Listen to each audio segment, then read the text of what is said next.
Welcome to Equal Entertainment. I'm Tracy E. Gilchrist. Tupac Shakur's murder has gone unsolved for decades. Now, police have a suspect in custody. Dwayne Keith Davis, also known as Keith D, is facing charges in the 1996 murder. Police searched Davis's home back in July as part of an ongoing investigation into the shooting. The famed hip-hop artist was killed in a drive-by shooting on the Las Vegas Strip. Tupac's stepbrother says the family is still dealing with the loss. We're in a constant state of grief and remorse and pain because we have to relive it and relive what happened and think about it's difficult. It's difficult. Shakur's family says the fight for justice is not over. They want to know if there were more accomplices. Former NFL player Michael Oher has won his conservatorship lawsuit against the family that the movie The Blind Side was based on. A Tennessee judge ended Sean and Leanne Tuohy's deal with Oher. The Tuohys took Oher in when he was a teenager. He played football in college and the NFL. His story was chronicled in the book and the movie The Blind Side. Oher said the Tuohys claimed they were going to adopt him. Instead, they had control over his legal and financial affairs. On top of that, Oher claims the Tuohys did not give him his fair share of earnings from the movie. The Tuohys, who are worth millions, deny that claim. The Outfest organization, which hosts Los Angeles' LGBTQ+ film festival, has unexpectedly laid off 5 employees, including its only Black and its only transgender employees. It comes after employees at the LGBTQ+ nonprofit expressed their intention to unionize through Queer Filmmakers United. Outfest's executive director, Damien Navarro, also took an unanticipated leave of absence. Zachary Alexander Stevens is stepping in as acting executive director. Outfest's board says the layoffs were part of a pre-planned workforce reduction linked to industry strikes, but at least one termination letter cited lack of funding. Outfest has a history of promoting LGBTQ+ narratives in film and hosts Outfest, Los Angeles' LGBTQ+ film festival. The organization now says it will recognize the employee union. Joan Baez has had a 60-year career in music. Her work touches several avenues of culture and society, but Baez has kept private about some of her personal struggles. Now she's looking inward with the new film, Joan Baez, I Am a Noise. The filmmakers spoke with me about access to Baez's lifelong archive. Maeve, would you talk about that moment of entering that storage room and looking through that archival footage of Joan's life? Well, I mean, it was just one of those unbelievable moments where we, opened up the doors and it was just all in front of us, just tapes and tapes and tapes, therapy tapes, and then also the 1/4-inch tapes. We had the artwork was just everywhere. There was just every element of her life in a way was stored in this storage unit, and it was truly she didn't know it existed. So I mean, when we brought her there, which is in the film, of course, when she's opening up the door, that is the first time she enters it in earnest.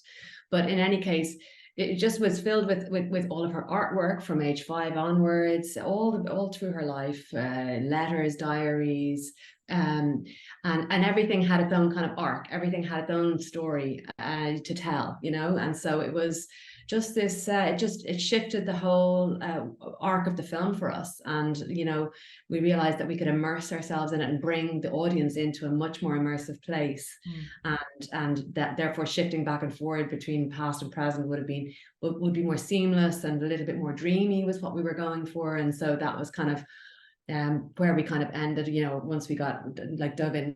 Mary did a huge amount of work on the archive, so I might turn it to you, Mary, on that front, because she dug in and really documented it very carefully. Yeah, Mary, would you talk about what that was like for you to dive into these incredible documents of this woman's life? I mean, it was interesting, I'm now remembering this, we had all decided to kind of plunk down in California for a month with our families and kind of do a bunch of interviews with her and kind of delve into, we were trying to figure out exactly what the film was, and that was when we went into our storage unit. And so once she gave us the okay to have everything, which she had never seen, we kind of were going into our little Airbnbs with piles of journals and letters and kind of reading through. I remember like being up late at night reading through it was like these novels after novels basically. Yeah. Her family documented everything. So her mother was like an insane letter writer. So there were, I'd say, hundreds, thousands, I don't know, many letters.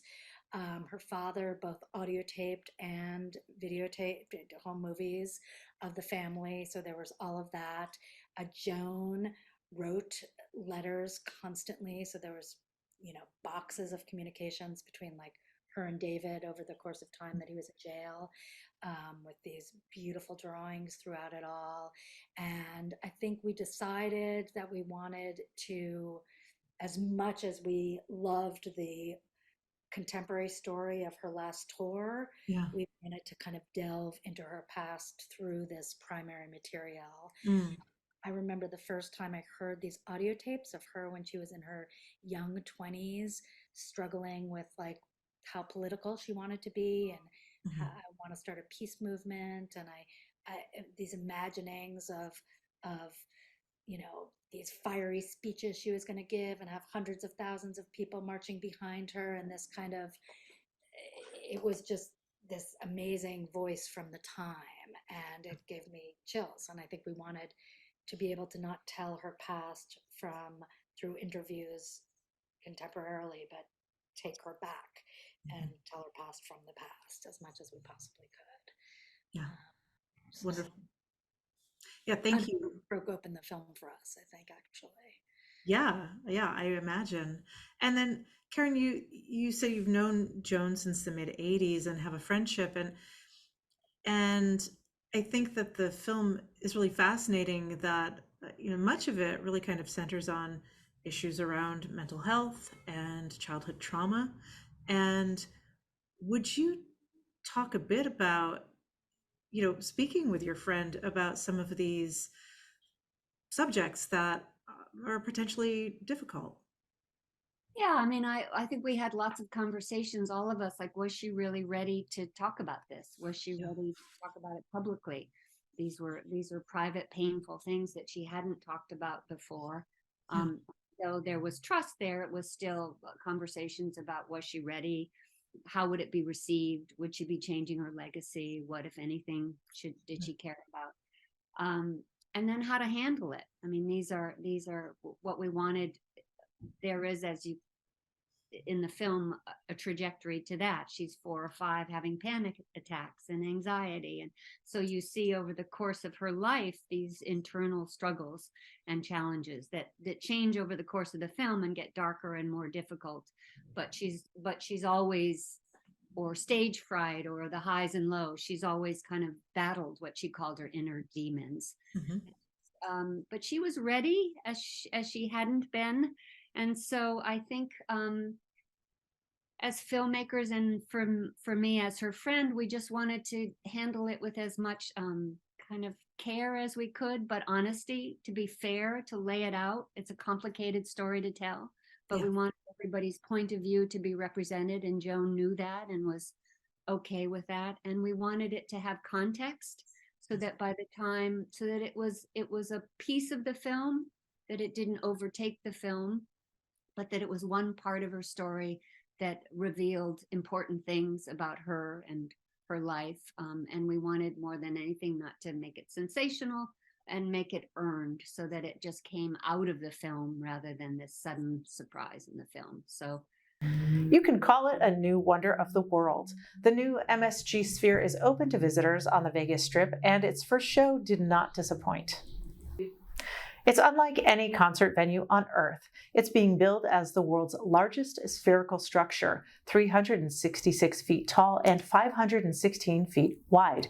The arena can fit the entire Statue of Liberty, base to torch. The band U2 opened the Sphere to a crowd of 18,000 people, and the visuals are amazing inside and out.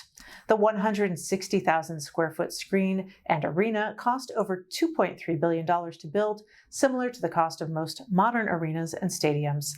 It's being called the world's largest and highest resolution LED screen. Most of the shows are sold out despite the cost, $400 to $500. Who would you want to see perform here?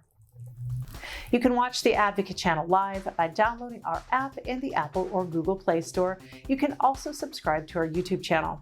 For the Advocate channel, I'm Tracy E. Gilchrist, and thank you for watching.